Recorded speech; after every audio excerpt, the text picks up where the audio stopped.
If you could choose one thing about Rachel to magically disappear forever, would it be her hairy armpits or her fat ass bunion? And why? Timer starts now. Oh, God. I have a feeling what you're going to say. It's for sure.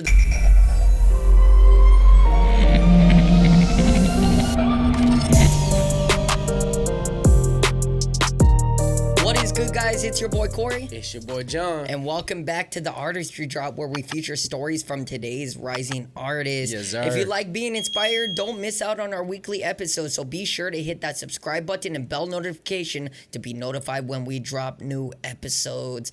Guys, as you can see again, we are riding solo. It is just me and Nipple Boy. Solo. As you know, as we mentioned in our last episode, we wanted to talk a little bit more about how we got into music videos and, you know, the story around that and, you know, little tips to help your process if you are also trying to, you know, pursue music videos or filmmaking in general, because I feel like these, you know, they go together well. Yes, you know, sir. So I think, you know, some of the tips we're going to provide, it's not going to be super extensive, guys. We're going to, you know, just give tips of what we've done so far. And, you know, hopefully it'll help you guys, you know, start out as well. But, you know, before we get into it, of course, we have to get into the drink of the day. All right. The drink of the day is another Artistry Drop special. Now, the drink I found was actually named Jamaican Me Fruity. Oh. Because it's made with Jamaican rum, but I added so many different tweaks to it that I had to make it an Artistry Drop special because I didn't have all the ingredients to make Jamaican Me Fruity.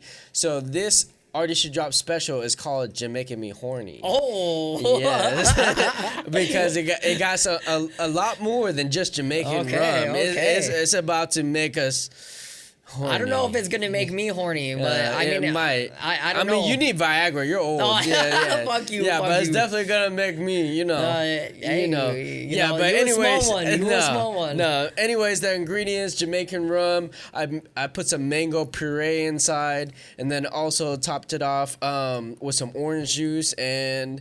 Actually, and I put Malibu coconut rum in there, so it has two different types of alcohol in there as well. So I think I put about 3 shots in there. So Each. Oh, so you about to fill it. But this one I feel like is more fruitier than the last one. Okay. It's not Jamaican Me fruity, but it's Jamaican Me horny hard. Yeah. No, you a small one. Oh, and then also I rimmed the inside of the glass with chamoy, which is like a Mexican, you know, spicy syrup almost, almost like tahini. Yep. But a more like thicker version. So yeah, and then that's pretty much it. Jamaican Me horny. I mean, that shit, I don't know if it's gonna make me horny, but you know, we still gonna try it. You taste it. Tell me if it makes your nipples hard.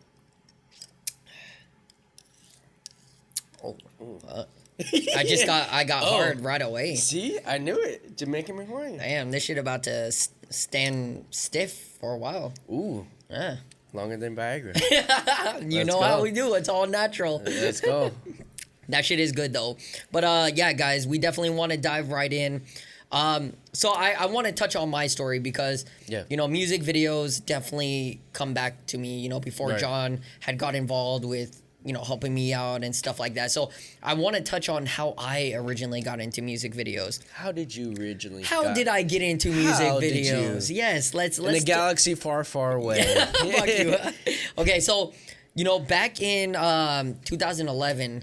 Even before that, I was actually, you know, producing music. As you know, you hated on my beats, yet they are fucking fire.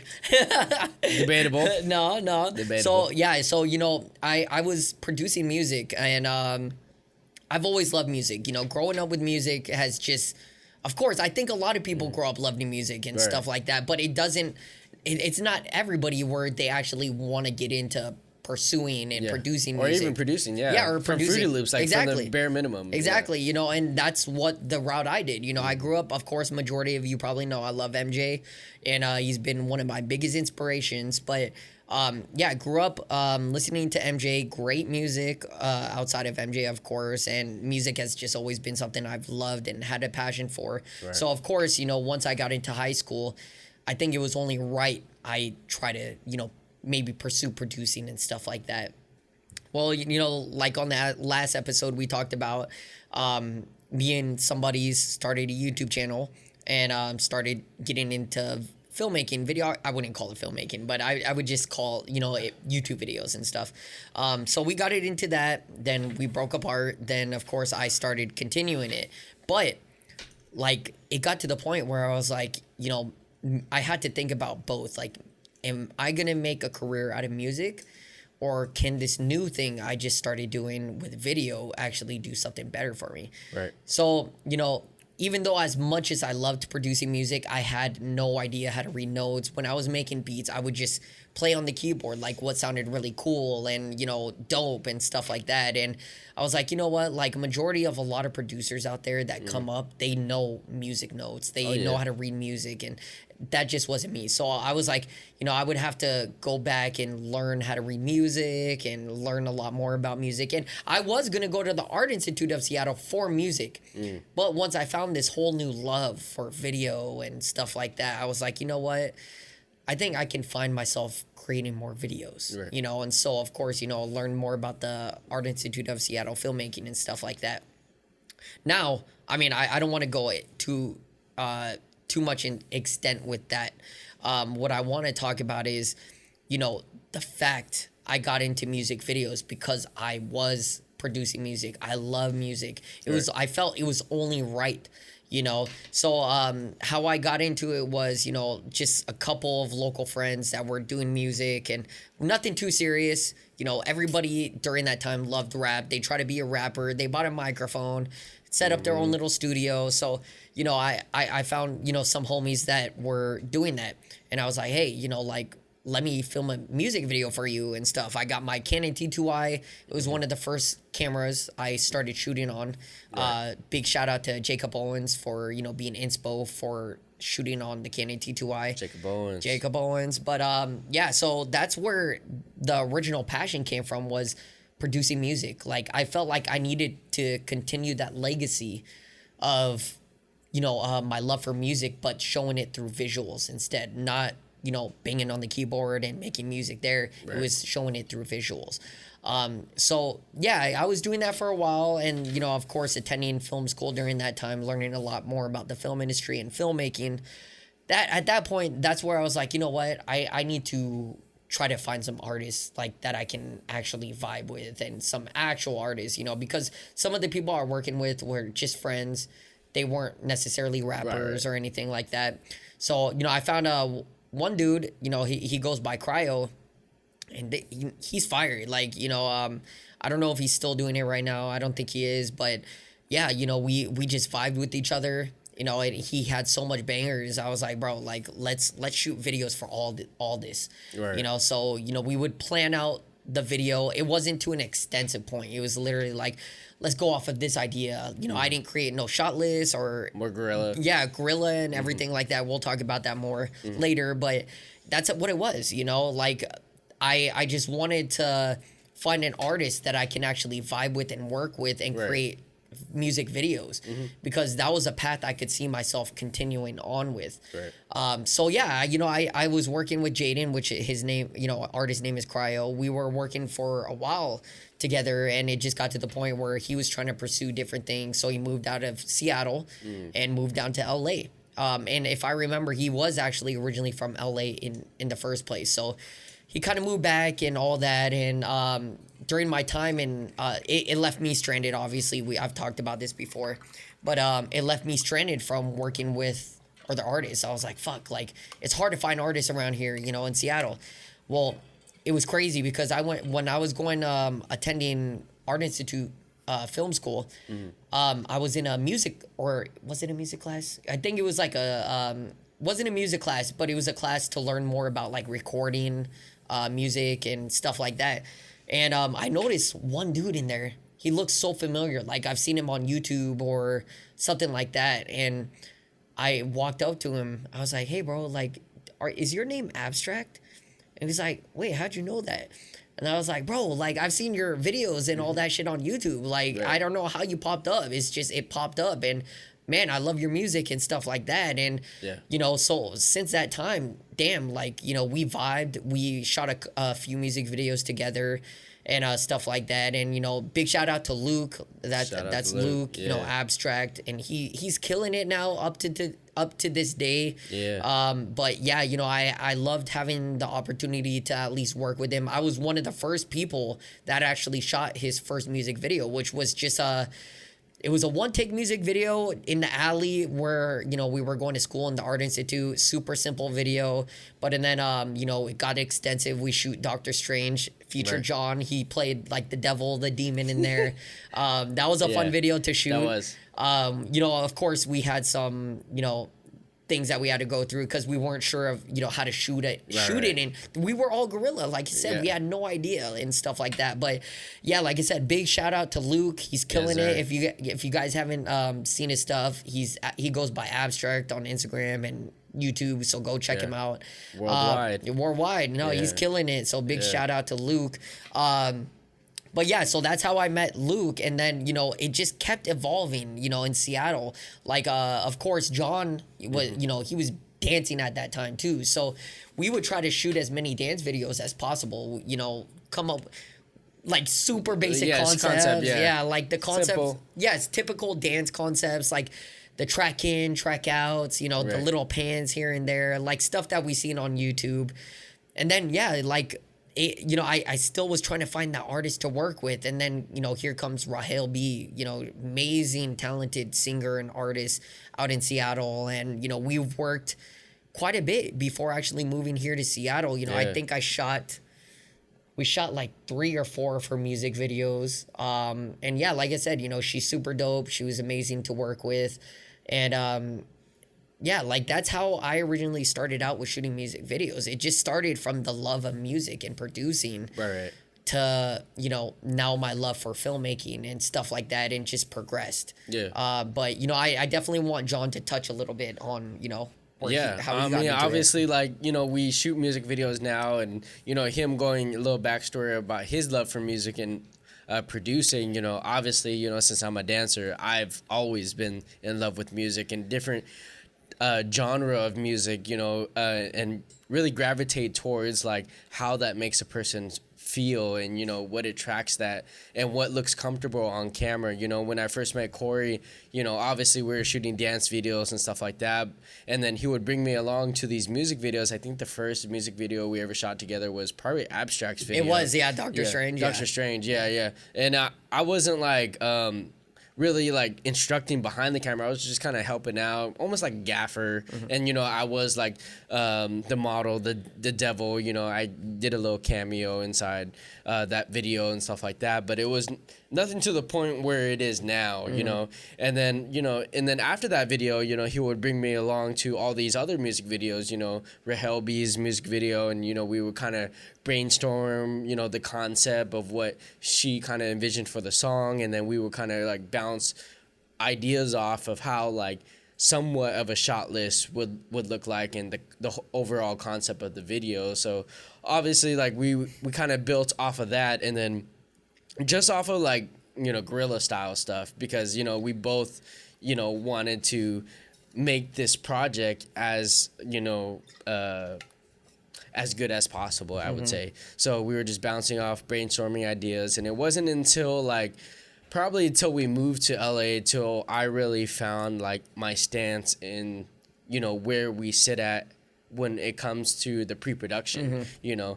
And then we kind of like, you know, directed and was like, okay, you know, if we're both doing brainstorming, but if you could, you know, do the directing and I kind of do the co-directing, we kind of like assist each other and then go about it like in a collective way. Like we could both do different Collective things. visuals. Collective visuals, I know. And then it just like became this thing. Like we've just been good at like bouncing off ideas. Like obviously, you know, most of the artists we work with already have a vision of like what they want and what the song is kind of interpreting, you know, in the music. And then based on what they're saying in the song and what they're trying to portray, you know, we build off of that concept, and we just keep bouncing off ideas, and not only on the storyline, but like how like creative we could get with the shots, and how different we could shoot things to portray the same like concept. So it just became this like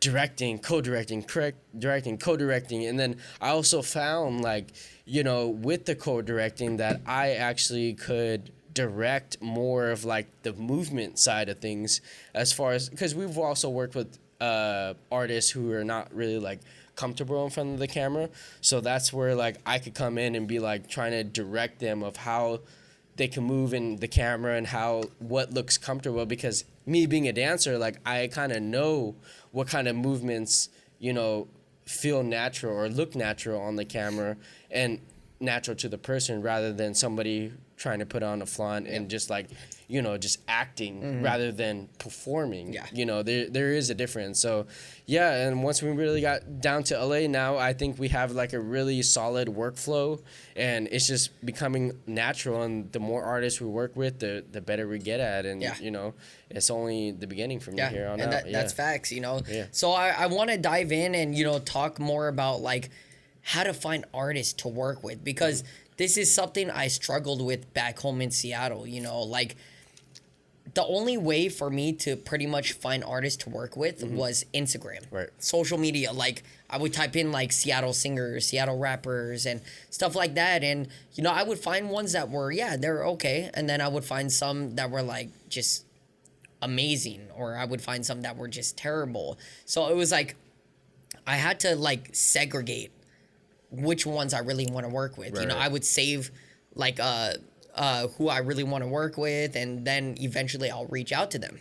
You know, like pretty much just saying, hey, like I love your music and I love what you're doing. Here's like a little reel, or here's some of the video work. And it's crazy because I didn't really have a reel at the time. You know, I just had some videos that I posted, and what I would do, is just reach out. Hey, I love your work, blah, blah, blah. Here's some videos and here's a real life shot. Like, I would love to work with you and shoot a music video for you, and obviously free. And, you know, let me know how you feel. And then, of course, like, you know, got hit up back by Rahel. She loved the work. We vibed together well. And then, you know, same with Cryo and Abstract. You know, it was the same with all of them pretty much. And, like I said, it was just harder finding artists in Seattle, I feel like, because it's harder to grow. Right. It's harder to grow in Seattle as like a videographer or photography. You can grow. Like I would say, I definitely grew a lot in Seattle as photography. Yeah.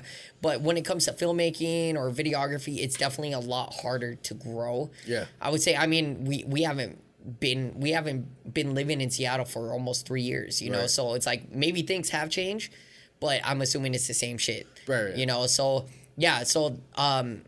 Seattle was definitely hard, but once moving to LA, like the story goes, you know, I've been trying to move to LA since like 2013, 14. Right. Multiple things have hit, you know, blocked me from moving down here. But during that time, since I knew I wanted to move down here, I was really trying to like connect with people and network with people and stuff like that.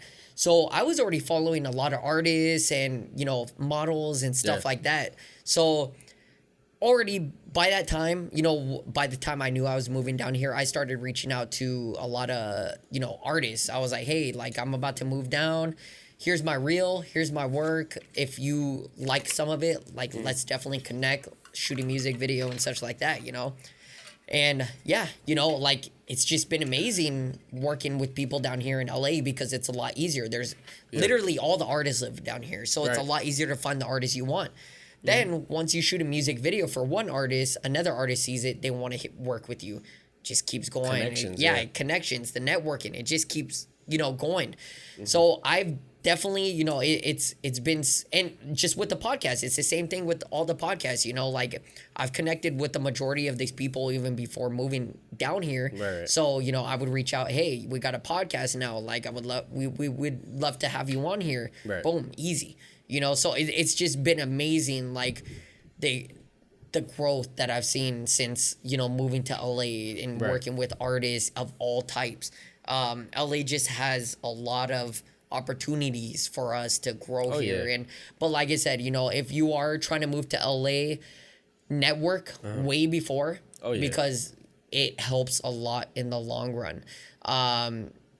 So yeah, like I said, you know, it once you get here, you just need to network the hell out of LA and find the artists that you really want to work with. So I mean, what would you say? Yeah, before I touch on LA, I want to go back into like what we kind of talked about with Seattle. Like, you know, it's hard to like grow and find new people to work with, but also like it's hard to find new people because we could only push out the artist as far as the artist wants to go. That is true. Yeah. So a lot of Seattle people are closed-minded because they don't realize how much potential there is in Hollywood. That's true. In New York. Yep. Like it's bigger than what they even envision. And of course, for us, like we're seeing all these YouTube videos and seeing what all these industry people are doing, we can see like there's a bigger picture than what is in Seattle. Yeah. And that's why we moved in the first place, was like we know there's more than this city. And even though like Seattle, I'm not gonna, you know, that's why the Artistry Drop was created. That's our hometown. Yeah, it's our hometown. That's why we rep it so hard, because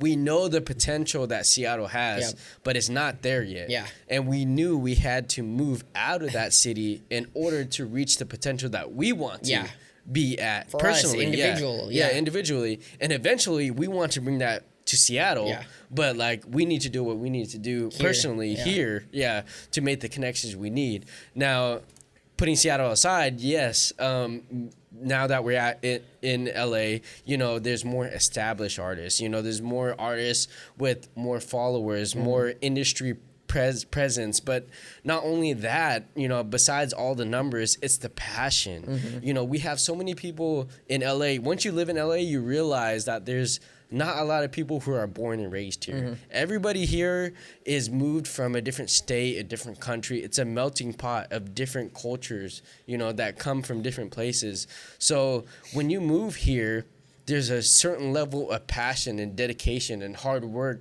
that you bring because you came from somewhere else. Yeah.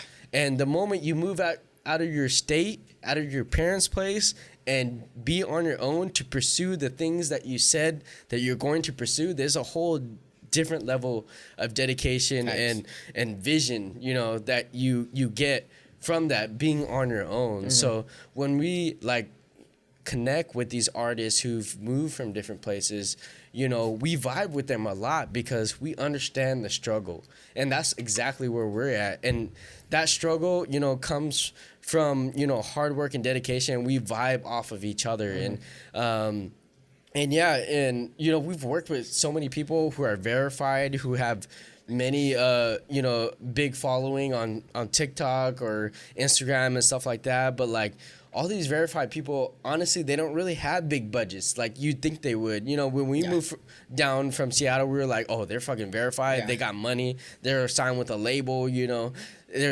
We could get these big budgets and produce these bigger films. But honestly, verified people are just people like us. Yeah.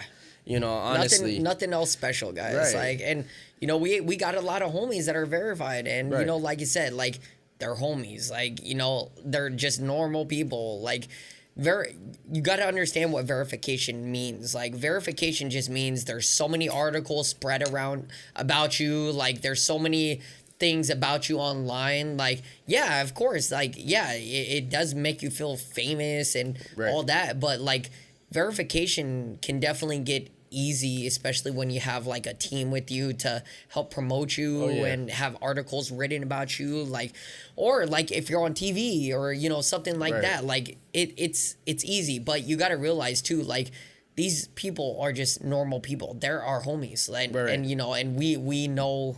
You know, we know how it is. Yeah, you know? on the like, flip side, you know, us coming from a smaller city like Seattle, you know, we didn't really realize that, like, that's what verified means. Yeah. We don't have verified people in Seattle. I mean, we do, but like very small. Yeah, but and we didn't know. And we weren't homies. I didn't have any friends that were like verified back in Seattle either, too. So, you know, like LA changed a lot of that, and you just meet a whole bunch of people you know, whether verified or not, but all these people are dope and they're fun to work with and Right. they're amazing to work with. They're all homies, you know. So yeah, I mean, what else? Yeah, I mean, like, yeah, speaking on like Seattle versus LA too, like, you know, that's why when we moved to LA, we're kind of picky about who we work with, because obviously, like in Seattle, we knew like some people are closed-minded. They don't have that bigger vision that we envision. Now that we moved to LA, we have an even bigger vision than like what outgrows us. So like we are kind of picky about who we work with as artists, even in LA, because we work with people, you know, who have music that, you know, want to work with us, but, you know, we don't really see the vision that, well, our visions don't align because, you know, for whatever reason, you know, it's not money or budget wise, but it's just like, honestly, they're not thinking big enough. Yeah. Like, we want to push this to the fullest extent, and we want to promote the artist, honestly, to the biggest potential that they can obviously, like, reach out of themselves. Like, obviously they have like a projection of where they see themselves, but we want to push that to the next level. Because honestly, with our vision and their vision, like, if we're meeting in the middle, like, that's okay, but we want to push them to the next level, and we want the artist to push us to that next level too. So it's a level of cooperation, and there's a bigger vision than like what they see or what we see, and only people who we've worked with really come to that conclusion. Yeah. Do you agree? Yeah, no, like I said, I 100% agree with, you know, everything that you were mentioning. I definitely want to move into the next topic because, you know, the next topic is very important. I would say finding an artist to work with and all that, like, it's important because it's going to move into the next topic. But For real. us getting into this next topic, it's a lot of work, which is the music video process. So, you know, when I was shooting music videos in the first place back home in Seattle, I had no ideas or whatever. It was fully guerrilla style, meaning you just go out and shoot. Like, no concept, no idea, just find a location, go out and shoot whatever you think is dope on the spot, right?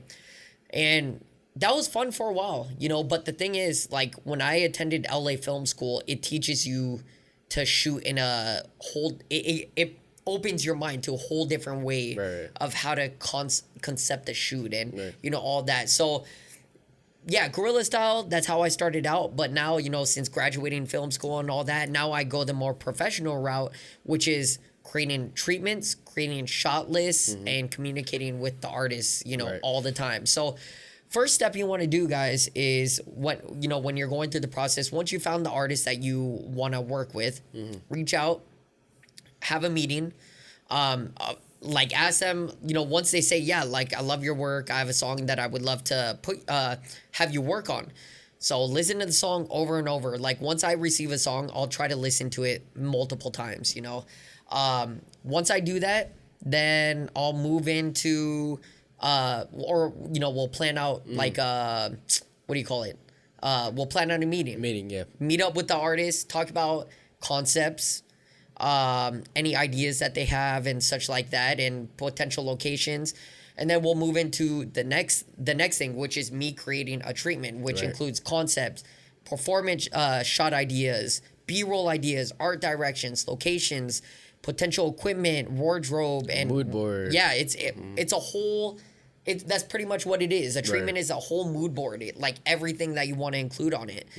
Once I've completed that, I'll send over that treatment to the artist. If they approve of it, then I start the shot listing. And shot listing, oh my God, like, shot listing. Tedious. Yeah, it's tedious, but guys, it takes me hours to complete a shot list. I'll go through like a whole bunch of music videos, and, you know, just get references and pop those into my shot list of what I'm envisioning at that time. Once I'm satisfied with, you know, my shot list, send that over to the artist and see what they think, and then boom, like, you're boom. Like, yeah, you're good to go. I mean, We interrupt this episode with a word from our sponsor. Are you looking for a way to energize for the day? We got a product that will do just that. Introducing Gamer Subs. Gamer Subs is a keto-friendly, zero-calorie, zero-sugar-based energy drink that introduces nootropics to sharpen focus and increase reaction time. Gamer Subs is also organic caffeine-based that will maximize energy and endurance. To make it easier, each scoop used is 100 milligrams so you don't go over your daily limit. Each tub of Gamer Subs contains 100 servings. Gamer Subs also provides caffeine-free tubs for those that just want their daily vitamin dose without the need for caffeine. Not only do they have energy drinks, they also have dope merch, such as these waifu cups, t-shirts, and hoodies, and much more. Are you ready to energize with Gamer Subs? Use our code Artistry Drop on their website and receive a 10% off discount. Hey, now back to the show. No, I want to go back on like guerrilla style shoots because like we've definitely done a lot of that. And at the time, we thought like quantity over quality. Yeah, facts. For sure. Like guerrilla style is the one way you'll get, a music video shot or whatever you're trying to shoot quick, easy, done. Well, I wouldn't say easy because it's definitely a little bit more difficult. It's a lot of time. Yeah. But like, being an amateur, like you just want to produce content as quick as possible. Yeah. So you think like, oh, I don't need that much planning. I just need to shoot, get the location, we good. But we realized over time, and I'm pretty sure a lot of people has realized, if you haven't and you're still thinking about this, like you should definitely take this into accountability. Like when you do a guerrilla style shoot, like, and you don't plan anything, like after it's shot and you're into the editing process, you realize a lot of things don't match up. And so now that we have a shot list, everything like matches the whole overall concept, overall theme, and it makes that editing process a little bit more at ease and a little bit shorter in time because editing takes so long. It takes hours. Takes hours. Yeah, but when you tedious. Tedious. If you have that shot list and you have the overall concept and everything flows kind of like how you envisioned it, obviously there's things on the spot that you don't really, realize until the day of, but like, when you have a set plan and you kind of work around it, the editing process is so much more efficient, and the artists, get the overall concept. They get more in tune of what they expect in the final product, rather than just like, oh yeah, we're gonna shoot, yeah, we're gonna do this, and that's it. Yeah. When you go into the editing process, it might not be how you envisioned it, or the artist has envisioned it as well. Facts. But like now that we've gotten to such a professional mode with the shot list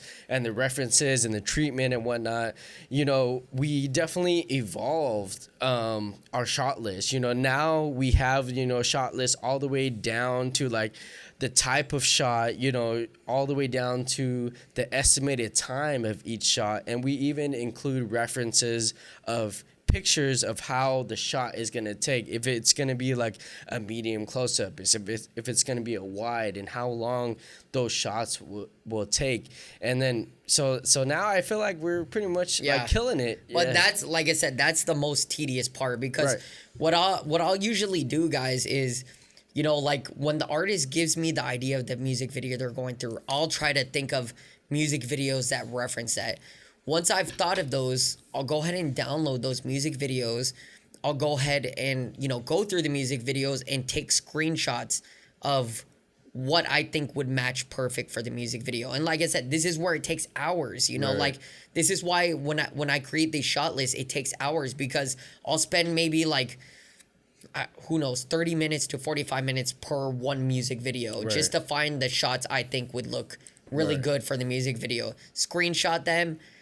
And multiple screenshots. I'll take multiple screenshots of one music video. And this isn't me copying like the exact shot of a music video. This is inspiration. It's inspiration, and that's why I do it this way. And we talk about all of this in the meeting. Yeah, exactly. Yeah, and I take these screen grabs for inspiration, not to execute these shots exactly how you see it in these reference videos. Right.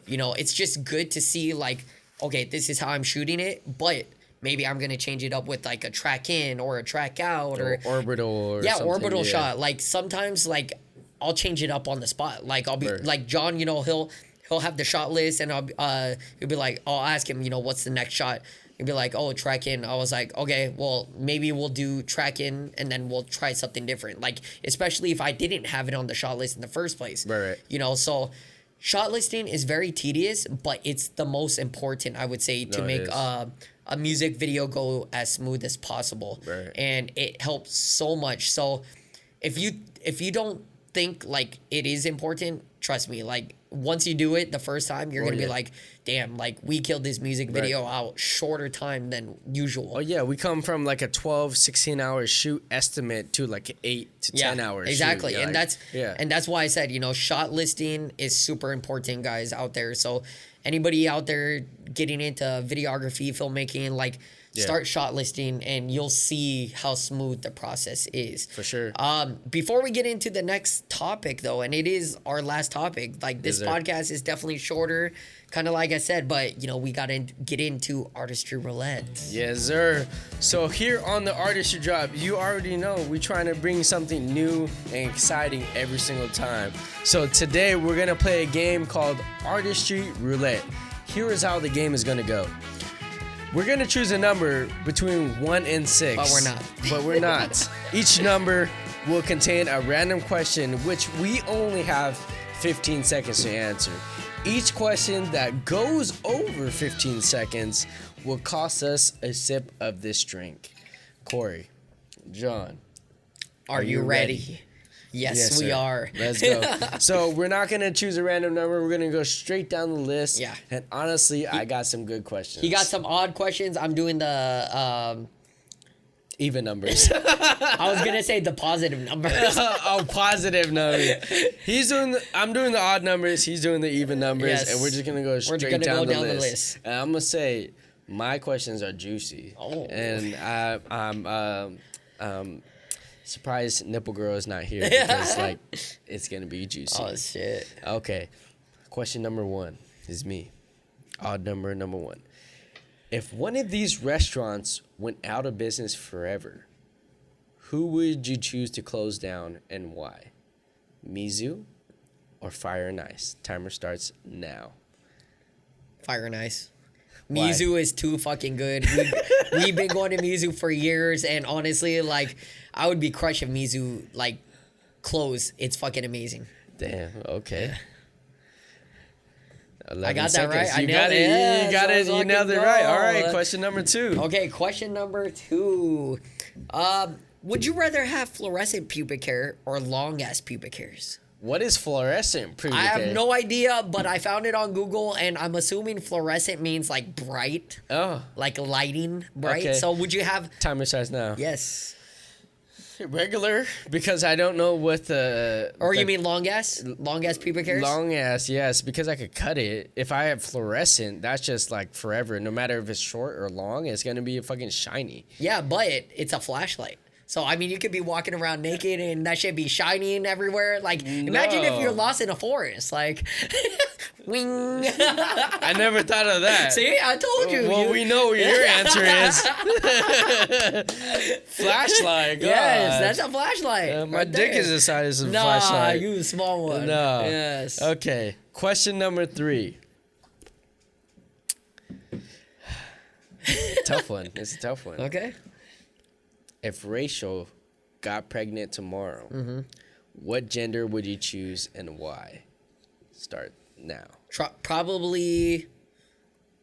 Ooh, that is tough. Probably a girl. Why? Just because, like, I feel like girls, you know, I don't know, like, they're more cleaner than dudes and stuff like that. So having another woman, being able to be organized and all that stuff, like, it would be better when they grow up, like.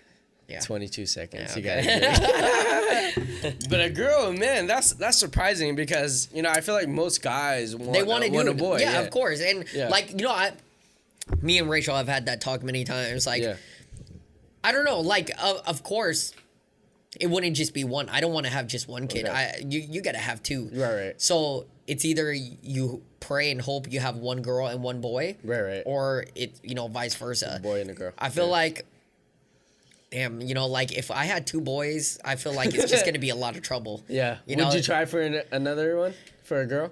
If you had two of if the it was same? that's done. Yeah, that's done. Only two. Yeah, just two because I like I said, I mean, there, you know, my sperm might just be too powerful and they just create boys, and I don't want to take that risk. You know, like I just feel like boys are definitely going to be more destructive. We know that as men, like, you know, they're going to be more destructive. They're going to cause more issues, and imagine all the shit I would have to I would have to cover up for them. Like, you know, I would be getting, who knows, you know, just all the random shit. Like, I feel like I'd be getting called from the principal, like, your son fucked up. So is this from past experience from you and your pops? It sounds like it goes deep. I'm just saying, you know, like, of course, you know, I had my issues in school and stuff like that, but I'm just saying, like, okay. I'm just thinking from a guy's perspective. Yeah, I had my issues, but, you know, I'm also thinking from, you know, a guy's perspective, like, we're destructive sometimes. And, you know, like, I feel like,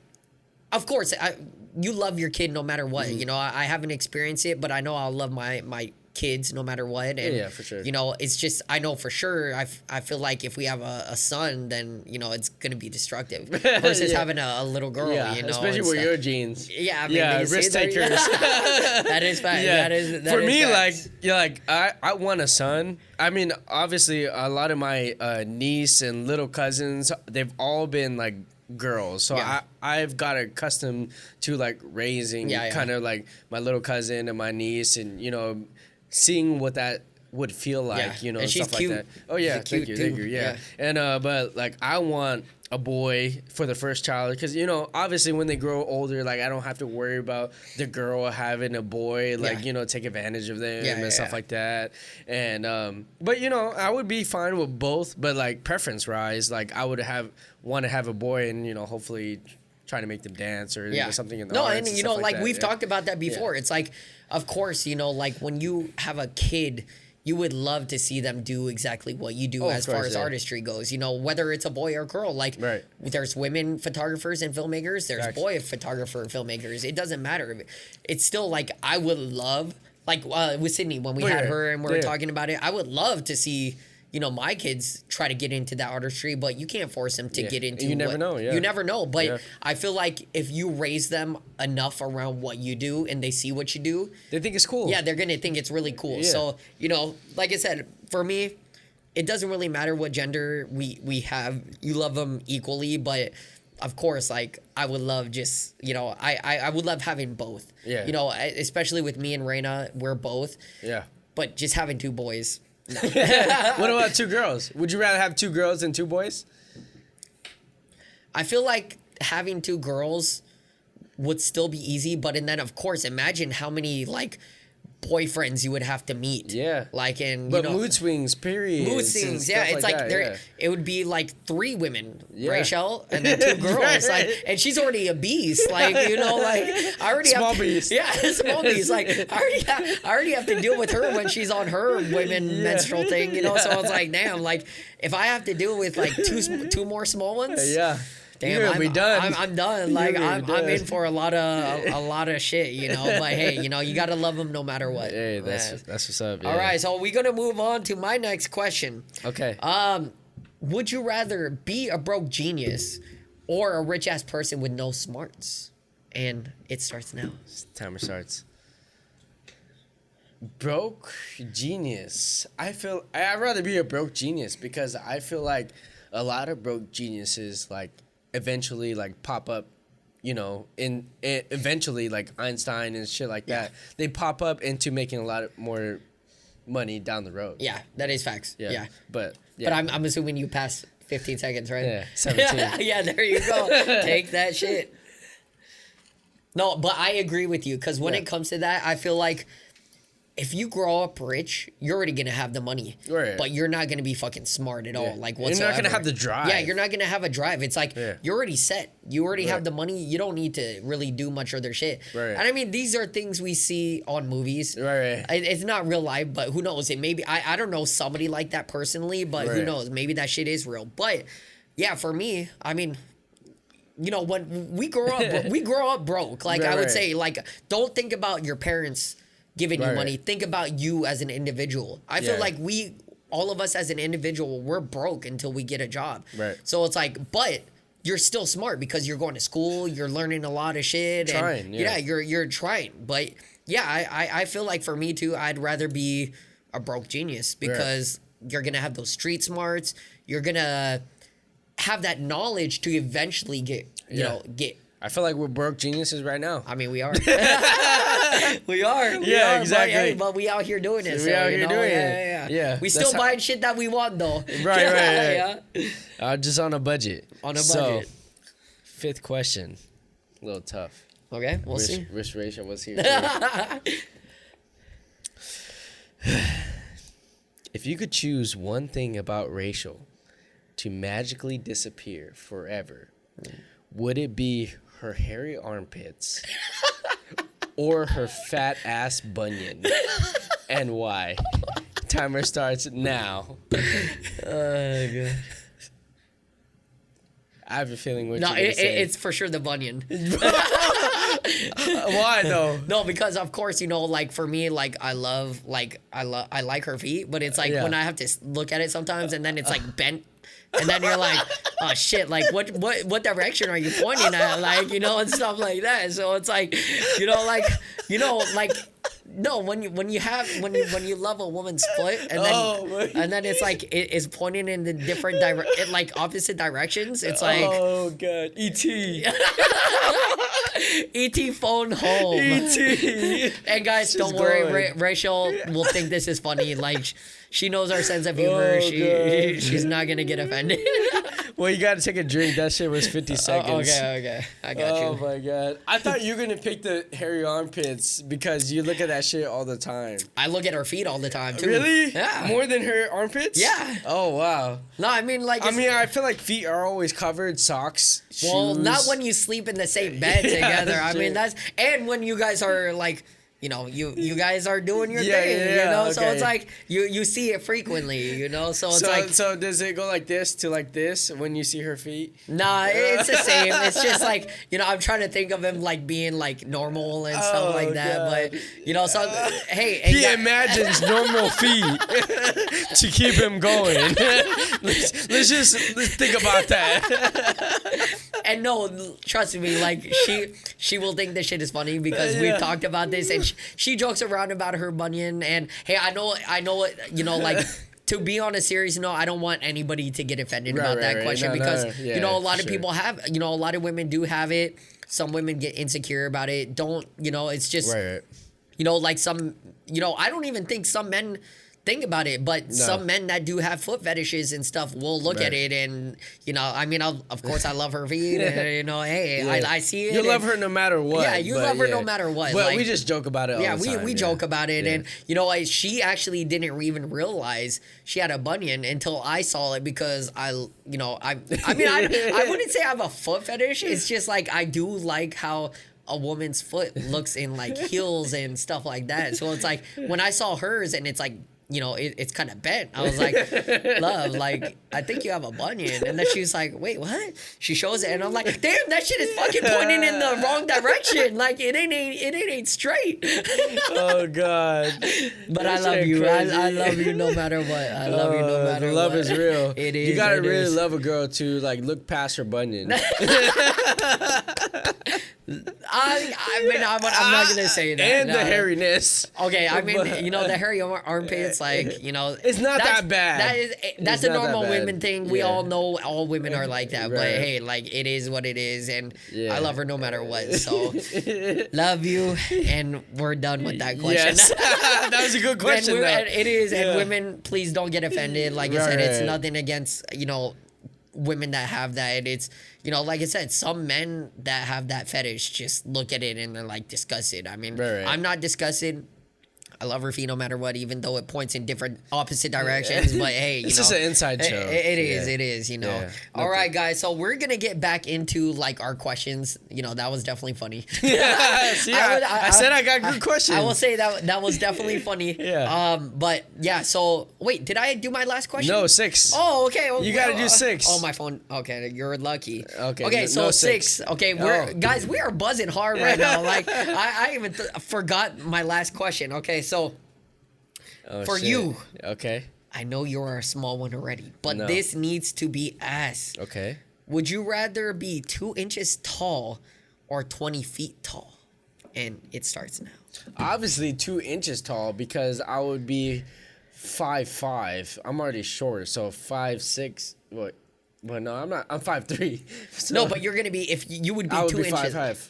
Yeah. 2 inches tall though. Yeah, yeah. Oh, 2 inches. Yes. Oh, I thought you meant like 2 inches Damn, taller. you done. No. I thought you meant 2 inches. Literally 2 inches or 20 feet tall. So you're gonna be a small one or a big one? I'd rather be a big one than a small one. Obviously, I'd rather be super tall like Shaq. I'm gonna be taller than Shaq. But 20 feet tall is fucking Yeah, tall. yeah, Like. I mean, at least they'll think I have a big dick. You know? Yeah. If I was like 2 inches, like that's like ant size.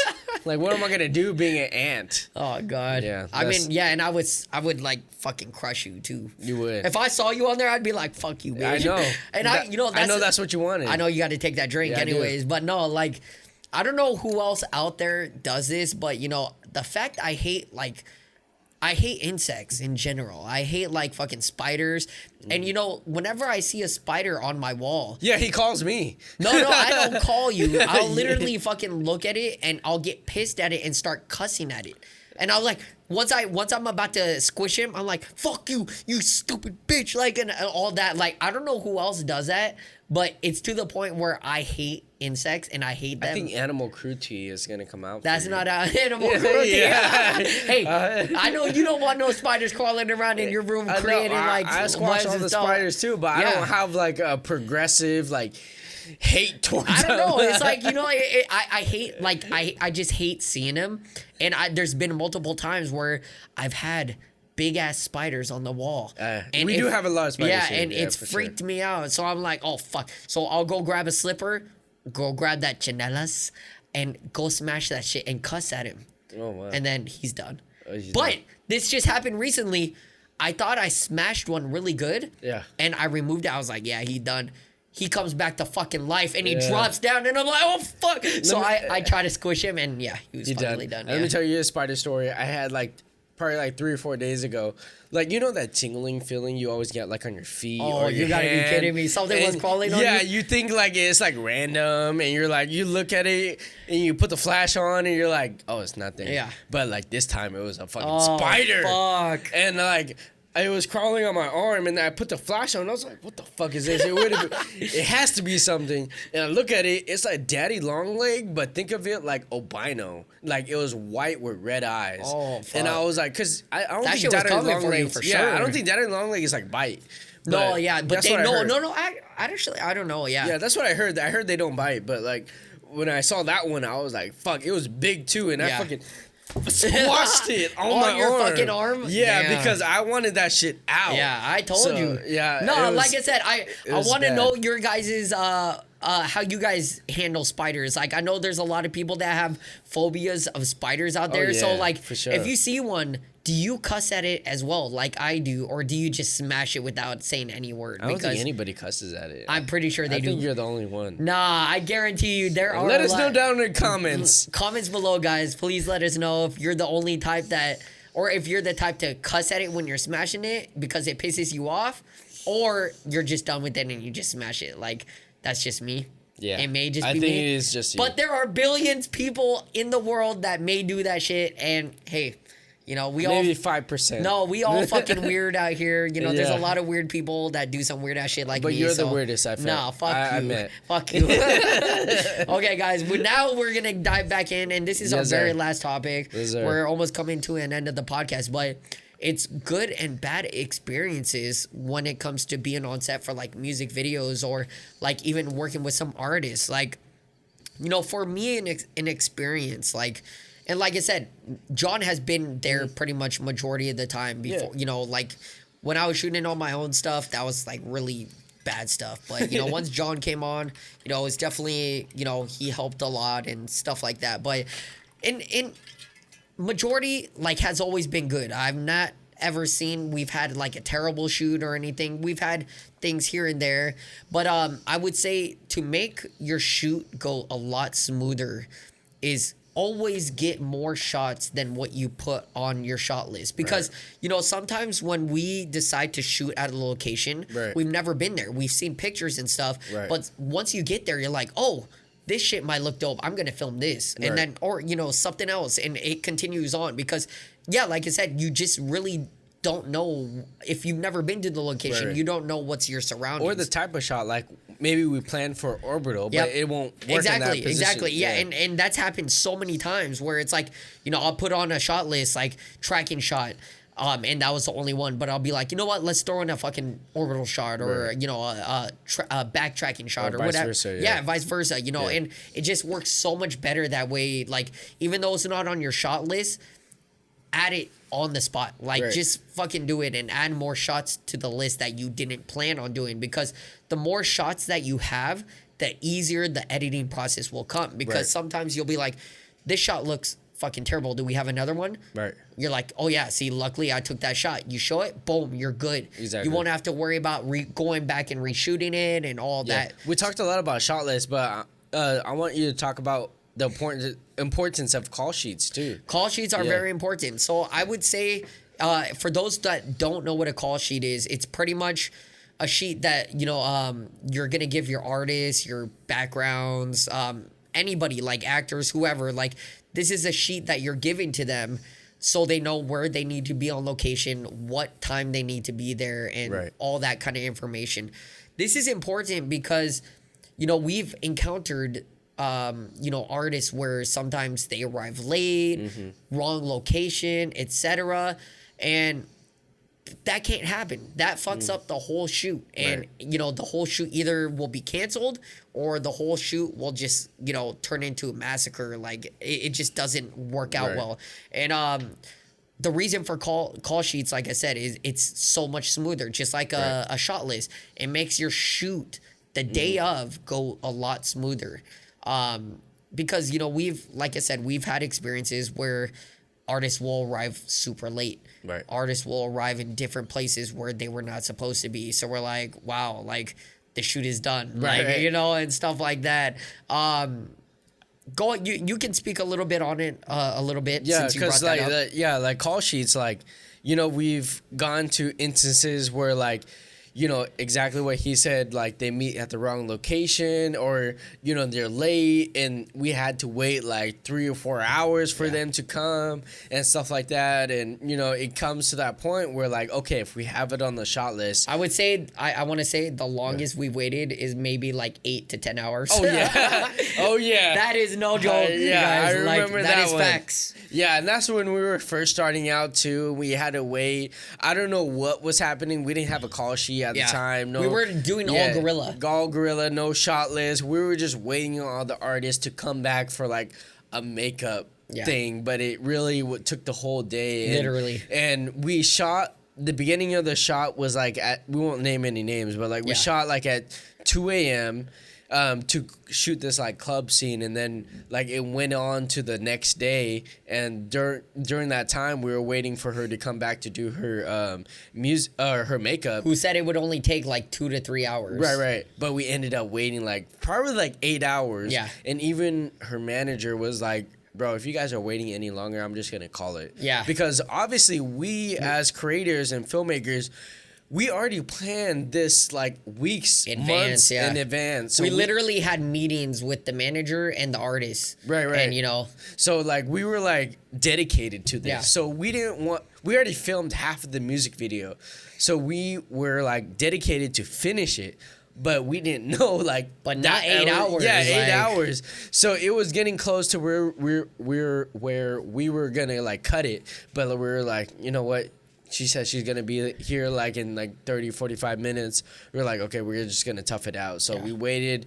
We killed that shit out. You know, it came out to be a good video, but it definitely wasn't worth that like whole waiting time. No, it wasn't. So definitely from that, we learned that like, okay, we need a call sheet. And I was previously, if you guys didn't know, part of a talent agency, and they always had call sheets with address and time and who's going to be where, and it was very organized, like being in the industry. So we kind of like built off of that, and then we were like, okay, no, we need to do this so we don't, you know, come through to that problem ever again.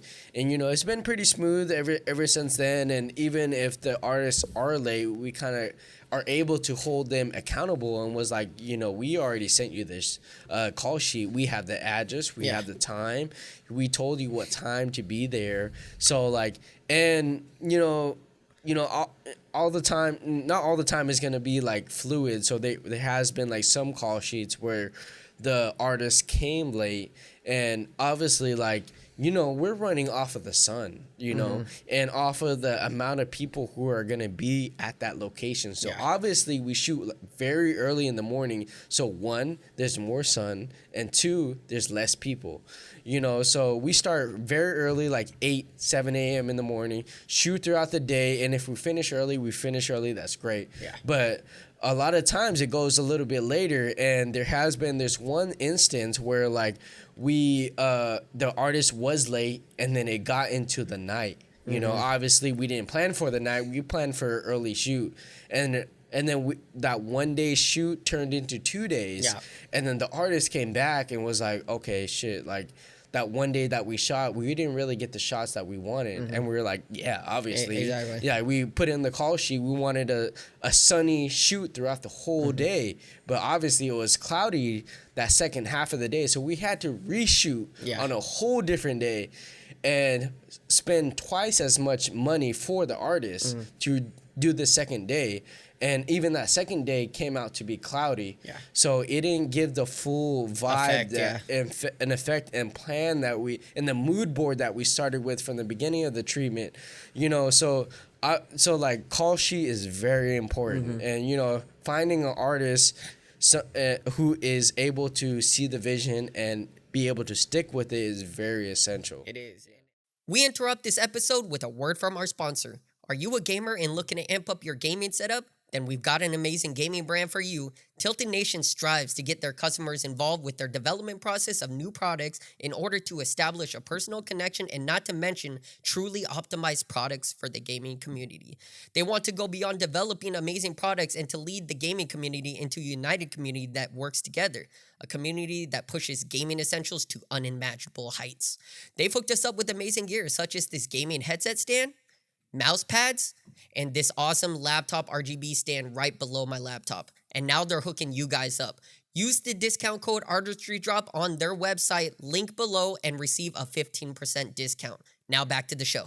Like I said, I would say, I always reference this back is, being back home and shooting that video. Like, the fact that we had to wait almost 8 to 10 hours, it teaches you a lot. Like, it teaches you a lot of to be aware, right? How to plan and execute your next shoot and stuff like that. Also to like know your worth. Yeah, exactly. And like if you feel like if you're waiting for like 5 to 6 hours, which Nobody should even be waiting that long. Even like, 2 hours. Yeah, even like 2 hours. Yeah, is if you're waiting that long, guys, and you don't think this is fucking worth it, leave. Like you got to be straight up and be like, hey, we already set this up, and you're making me wait this long.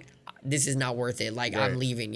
So and you just got to be straight up like that sometimes. Right. And that was when we just started working with, artists back home and stuff, and that's your first encounter. It teaches you a lot to be prepared for the next one. Right. And that's why we are the way we are now, where we will tell an artist like, hey, if you're an hour late to the shoot, we're leaving. Right. Like, we should not have to wait at all for, you to come here. Like, we're already on set, waiting, ready to film, right when you get here. But if you got to make us wait an hour, we're leaving, like, unless you're Chris Brown, like, unless you're Chris Brown, somebody big. Yeah, somebody big, but like, yeah, other than that, like, no, like, don't make us wait. And I know I know some other filmmakers or, music videographers have gone through this quite a bit too. And, like, it's a terrible feeling when you have to wait on somebody that you're trying to create, art with, and they're the ones holding you back. Oh, yeah. So, yeah, guys, like, that's definitely a tip is, know your worth. if you don't think it's worth it, just dip. Yeah. You know? Another tip I would say is, one thing we experience too, especially dealing with rappers or like singers who want like a tempo beat, who want to shoot like at a club scene or a house party scene, is like obviously there's alcohol involved. And sometimes the extras or even the main artist drink too much to the point where they can't perform. Yeah. I'm gonna let Corey talk about like this one artist that we work with. Yeah. Okay. So I mean, I of course no names, but this did happen back home, and this shit was crazy, guys. Okay, so what we were trying to do is replicate a club scene, and obviously we didn't have a club to actually shoot in, so we had to make it look more legit. So we put hella drinks on the table. Majority of them were full with alcohol. This is 2 a.m. in the fucking morning, guys. We're shooting this music video, and we had quite a bit of background people on set, and they were just drinking. Yeah. And especially the lead background female and the lead male. Yeah. They were drinking pretty hard, and I was directing them. It was really hard to direct the majority of the people that were drinking, because they would not listen whatsoever. It was like they were off in their own world, having fun, and they weren't listening at all. Yeah, they weren't listening, and this was meant to be a serious like shoot, like. Yeah, of course, yeah, it's fun to drinking, but we're literally shooting a music video. Like, that's why you do hire a lot more actors, because they can play the role. So it was our first experience dealing with, drinking involved with a music video. So we're like, yeah, go ahead and drink. Well, as we're shooting, the fucking lead male and the lead background female. Like, I was trying to direct them. All of a sudden, they just start making out. Like, I did not direct them to do this. They literally just start making out. This shit weirded me out. I was like, okay, this shit is fucking weird. Like, I'm filming. All I told them to do was just look at each other, and I'm just trying to film them making. Because the background story is the lead female is cheating on the lead artist, and stuff like that. But in no way did I tell them to make out whatsoever. And they just started doing it. It made for a good clip, but it was still fucking weird as hell. And this is why, like I said, like drinking on set can make you do fucking weird things. Oh, yeah. And a lot of people won't listen to you. And that's why, as of now, every artist that I've told that wants to include drinks or whatever, I'd said, that's fine, but they got to be empty bottles with water and some food coloring and make it look like it's a drink, because I'm not going to work with fucking people that are drinking on set. We've already gone through this before, and it's not worth it. So, yeah. But on the flip side, too, like, we're talking about, like, lead extras, that are getting out of hand. But also the artists themselves. We've actually had some encounters with, like, they're throwing like a house party, and they get hella booze to have like an authentic vibe for the crowd, but they also keep drinking because it loosens them up. They feel like that's gonna be their most like lit moment and get them really like good at performing, and it actually backfired. We had an artist get so drunk to the point where they thought they were good, but afterwards, when we reviewed the video footage and sent it to him, like, he was like, no, we can't do this. We can't move forward with this. So he even felt bad and didn't about like how he looked and how he presented himself. So obviously, like, there's a level of professionalism when it comes to like these shoots that involve alcohol, and I think we've been good at like eliminating that factor. It was like, okay, if you want alcohol involved to give as a prop, we're there for it, but actual alcohol on set is a no-go. It's a no-go. Yeah, I mean, hey, we're down for drinking here because it gets for good stories and stuff like that, and opens up people. But yeah, to touch on that one was a fucking funny and weird one at the same time. Right. So I met this dude. You know, he was like a EDM singer and stuff like that. We talked about the music video and such like that, and he wanted to implement like dancers. So that's where, you know, John came in, and I was like, hey bro, I like, forgot I was dancing. yeah. So, you know, I was like, hey bro, like, you know, this guy's looking for some dancers. Can you bring some more people to come dance and stuff like that? He was like, yeah. So, you know, I was planning out this music video with him. I go to his house. He got a fucking big ass backyard. He's pretty rich and stuff like that. And or his parents are rich. That's what I'm gonna say. But he was a college dude and stuff like that. And yeah, so, you know, we're shooting some B-rolls. He brought all his college buddies out there. You know, typical like frat and stuff like that. You know, and yeah, and once we moved into the inside part of it, it was supposed to be him performing on a stage, getting all his college buddies hyped up and stuff like that. And guys, like, when you deal with these frat people, that's all they want to do is like fucking drink. Yeah. So yeah, that's where, you know, the whole thing, it getting out of hand, everybody being drunk, you know, but it was still funny because it was like, they were, when you guys started dancing in the center and, you know, all that, and, you know, we had everybody else dancing, they were surprised. It seemed like they never seen this shit before. They were like, whoa, what the fuck is this? I mean, I'm not gonna lie, like, they were all white, you know, they're all white college students, and stuff like that. So I don't know their extent they know on, like, dance.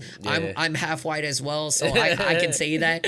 So, yeah, no, but yeah, like, that's just how it was. They had no idea. And it was funny for reactions because when I look back and look at the reactions, they were like, whoa, what the fuck? Like, you know, and, you know, the typical white thing and stuff like that. And, you know, these college people just, like, you know, pumping their fists. And but it was just not a vibe after, you know, we waste, you know, they paid, but they paid up for the shoot. But yeah, like, it was just not, you know, it was just not a vibe. It was not worth it anymore. And I spent hours, you know, filming these footages and all that stuff. And it was just not worth it at that point. You know, so I'm glad we didn't go through because, after looking at it, it just wasn't worth it. No, it wasn't. No, it wasn't. For sure. So, And then speaking about, like, not really like bad, it wasn't really like a bad experience, but it's definitely a learning experience that I think, like, some people could also learn from is, like, having an artist who's not, like,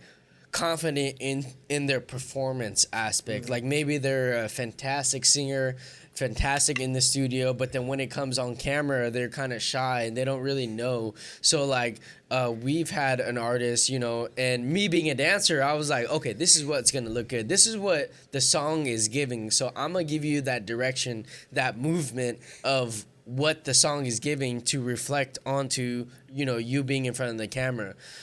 So, you know, there was, you know, a part, I won't say any names, but there's a part where, you know, it was a climax of the song. So I had him get on top of a car, slam the roof of the car, stand on top of the roof, and was like getting on his knees and like yell on the climax of the song. And for me as a dancer, I'm like, that's something I would do or any other dancer would do. You know, you kind of, that's like some Chris Brown shit. Right, Chris Brown shit. You build up to the climax, and then at the climax you give it everything, you know. But after he looked over it, you know, there was some talk on the set of the shoot too of like, you know, he was like kind of iffy about it. He didn't know if like that was really him or not. So after we filmed it and we sent him the footage and then he reviewed it with his manager, they actually cut that whole part out. And they were like, and he was like, you know, I honestly felt like that wasn't me. And so that is something like you want to take into accountability. Like for me, I thought it was natural. I thought it was dope too. Yeah, I thought it was perfect. But we don't think about what others are gonna think. It's like it may look dope to us, but the artist may think different. The management may think different. And it's always gonna go back to the management. You know, like they could care less about what we think. It's all about making the artist look good. You know, and that's understandable. Like, you know, but it's like, for us, it's like we're the creative. We're envisioning things that look dope, you know, and we're using our ideas to come up with something that would look amazing on camera. And we thought it looked dope, you know, but hey, it's the business. That's just how it works, and it's fully understandable. There's a couple things that I didn't get to touch on, but like some bad things that you want to try to avoid is shooting at public or private spaces, you have to be very careful because, you know, we recently were trying to shoot, you know, and I went through with the artist, like, you know, this is a space where it's going to probably be hard. And, you know, and he's like, you know, let's just try it. Let's just try it. And I'm like, we're probably just going to end up wasting our time, you know, going there. And he was like, well, let's just try it. You know, I think it's a good spot. We're like, okay, you know, we'll do. We both knew. Yeah, we both knew it right away. Knew. You know, like I said, we already knew. And me and John talked about it a lot. We're like, this is not going to happen, you know. So we get there. And about... It was a restaurant. It was a restaurant. Restaurant. Outdoor restaurant. And, you know, you think it's public because it's open to the public. Anybody can go in there. Outside. Yeah, it's outside, right? Yeah. Well, the thing is, we know this from experience. Like we mentioned on our last episode, we've gotten kicked out of spots like this. So we're utilizing that knowledge to this exact thing, you know? So we get there, setting up the camera, and guess what? Somebody notices us right away. Like... We didn't even set up. It was literally on the table. The camera was on the table. Yeah, we were ordering food as a prop. Yeah. And we just had our equipment laid out on the table. We didn't even start yet. Yeah, we didn't even start. And security guard that watches over this area comes over. He's like, hey, if you guys are trying to film, you can't do that here. And, you know, artist's like, are you sure? I just talked to the management from inside the restaurant. It's like, it doesn't matter. Like, you know, this is private property and stuff like that. And I told him.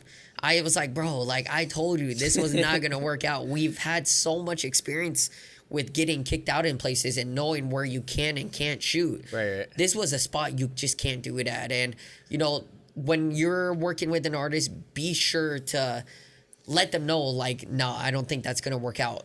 Don't be scared. Like, let them know because you're going to waste your time going there and you just wasted like an hour of the shoot. More. Or more of the shoot day where you could have shot it somewhere else and it worked perfectly smooth. So that's definitely one tip to take into consideration is the location and public spots and private spots and stuff like that. Another thing is, you know, like a bad experience, I would say. It's not like a tip or anything, but, you know, as going back to bad experiences is living in Seattle, it rains. Yeah, all the time. I don't know how many times we've had to cancel music video shoots or photo shoots due to the rain. And this sucks. You know, when you live in a town where you know you're trying to be a creative, but the weather fucks you up. Also, there's not many places where you can shoot indoors in Seattle. Yeah, in Seattle, and where you can be creative at least. You know, like. Here in LA, of course, you know, it's sunny LA. Majority of the time, we've never had issues of canceling a shoot. We've had issues with clouds, but it doesn't rain or cancel the shoot. Or there's like more creative studios too. Yeah, way more creative. I mean, this is Hollywood. It's like, you know, there's so many studios where you can get creative and stuff like that. So, I mean, like I said, going back, that's not a tip. It's just going back to our bad experiences. And the weather. Did you have anything else to add to that? No, I mean, like that. I feel like we touched on basically everything, like, you know, the weather, the artist not being ready to perform, dealing with alcohol, and also, like, you know, being late and being professional, because obviously, like, when you're doing this as an art, you know, other people might think of it as a hobby, but we think of it as a career. We think of it as this is what it's going to make us. We think of it as a job. So we're going to hold ourselves accountable. You're not going to be more than 5 minutes late to the job. You know, or you're going to get fired.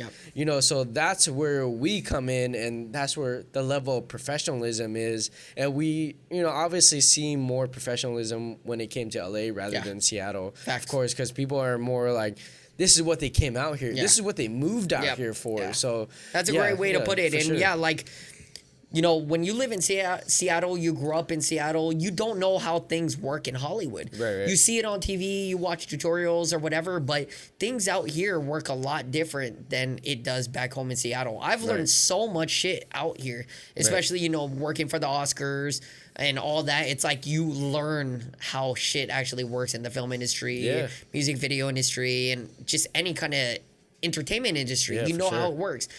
But back home in Seattle, it's like people will try to be artists, but you don't know the correct way to go about it. You would hope, you know, they're just trying to figure it out. Yeah, you're trying to figure it out. But you would hope that it's like, it's almost the same way, but it's totally different than being out here. Like, there's more involvement. There's more shit that it revolves around it than Oh, yeah. being in Seattle. Like I said, you know, being back in Seattle, it's like we were so basic. Like, you know, I feel like we were just so basic, you know, coming up with guerrilla style shoots, and you know, we thought this shit was dope, but it's But like also the people we were around were basic too. That's the environment. Yeah, that's facts. That's facts. Yeah. And you know, like I said, of course, always gonna love home in Seattle. Course, yeah. That's our hometown, but you know, it just can't beat the mindset and the work ethics of being here in LA. It's just so different. It makes you work harder here. It makes you want to learn more here. Yes, sir. And you know, just understand a lot more here. And that's why I love being here, because I feel like it's opened my mind to a lot more shit that I had no idea about versus being in Seattle. Right. And that's why, you know, I definitely got to say, you know, I love living in LA just for that specific reason. It teaches you a lot. It does. Because there's so much shit that happens here. Yeah. So much, you know, and it puts you through a lot, but you eventually learn. Yeah. You know, and I feel like LA challenges you. Yeah. You know, and it, like I said, Some weird shit too. Yeah, some weird ass shit too. So, but like, no, you know, to be 100, like, if you want a challenge, move out to LA. Yeah. Move out to LA, see how it does for you. Yeah. And guys, like, cost of living is higher. I mean, road rage is more. That is facts. That is facts. You know, it's a fucking struggle. No, if you can make it here, you can make it anywhere. No, that is facts. Like that, I guess you could put it that way. Yeah. Like not just artistry. Yeah, just but like artistry. living in general. No. Yeah, it's hard. No, but like, yeah, it will push you living out here. But like, if you can make it out here, you can make it anywhere. Honestly, I feel like and.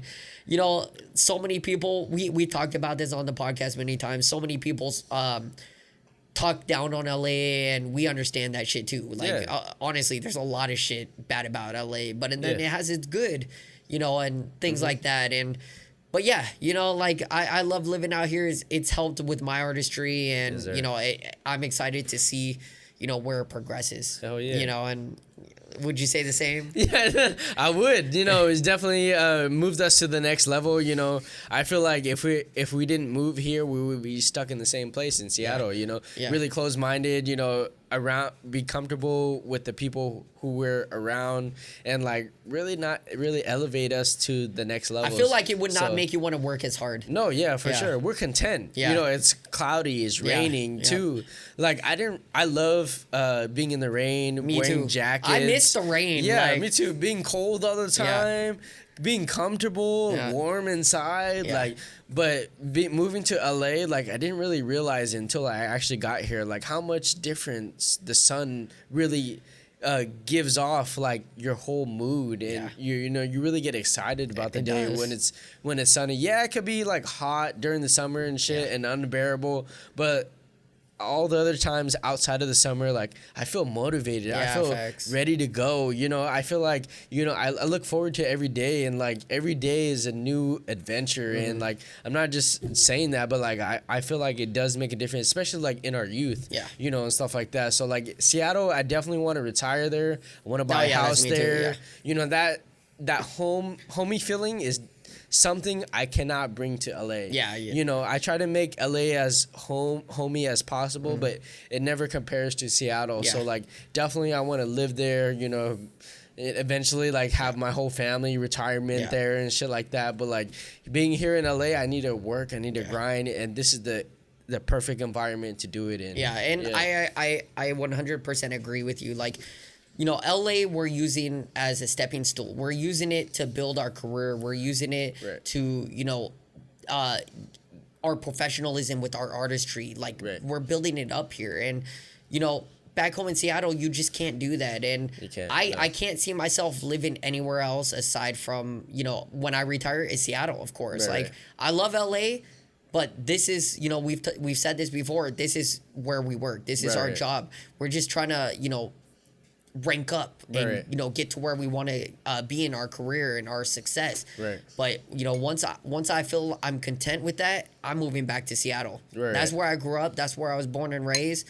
I love Seattle. I do miss the clouds. I do miss the rain. I do miss that cold ass weather. I miss the coffee. Yeah, the coffee, the food. The food. The food. But I'll see you at Mizu's at 65. damn, we might have to save that for another podcast Right. because we've gone to fucking Mizu's too many times. Too many but times. Guys, yeah, we went off on a little tangent there. Yes. You know, we reminiscing on being back home in Yeah, Seattle, man, and yeah, for you know, sure. we love it there. But you know, maybe we'll save that for another, you know, episode that doesn't really have to do with artistry. Yeah. Who knows? You know, if you want to hear about Seattle, let us know down in the comments. let us know in the comments below. Yes, We'll tell you everything we know, all the good spots to hit, all the tourists. Because I know there's a lot of people that go to Seattle, but they miss a lot of the key places. Yeah. You only go to the tourist spot, but you guys are missing the small spots that Yeah. are fucking fire. No, I'm pretty sure that's how people feel about like people who visit to LA. Yeah, You know, from facts. different places. Yeah. There's so much more than just like the hype places you see on TikTok or Yeah. the hype places you see on Yelp. You know, there's so much more like low key places that a lot of people don't know that's like super fire. Yeah. So if those people visiting Seattle, you know, drop that comment. We'll give you those fire ass Yes. spots, those little hidden spots in The Seattle. juicy spots. The juicy spots, guys. Yes. We grew up in Seattle. We know all those spots. We'll Mizu you know, is just one. We're gonna get we're gonna give you those tips, guys. Yes, but sir. hey, we hope you guys enjoyed this episode. You know, thank you again for rocking with us. If you're not subscribed to our YouTube channel yet, it's Artistry Drop. If you're not following us on Instagram, you can find us at the Artistry Drop. And if you prefer just listening, you can stream all our episodes on all major podcast platforms. And guys, we will see you on the next one. Peace.